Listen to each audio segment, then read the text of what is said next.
Hello, নমস্কার। কলকাতা কন্যাতে আপনাকে স্বাগত।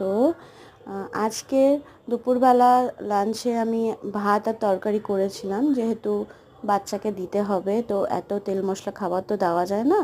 তো আমি ভাত আর তরকারি করেছিলাম তার জন্য। কিন্তু শাশুড়ি আর শ্বশুরমশাই এই সবজির তরকারিটা করেছিল। এই সবজির তরকারিটা আমার ফেভারেট।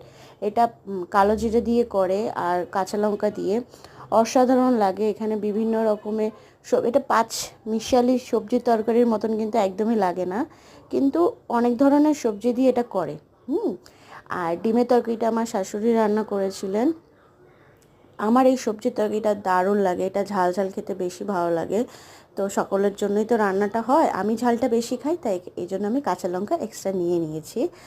আর বাচ্চার জন্য আমি শুধু ডাল দিয়ে আর ডিমটা দিয়ে খাওয়াবো। ডিমের ঝোল কিছু নেবো না, শুধু ডিমটা আর আলুটা তুলে নেবো।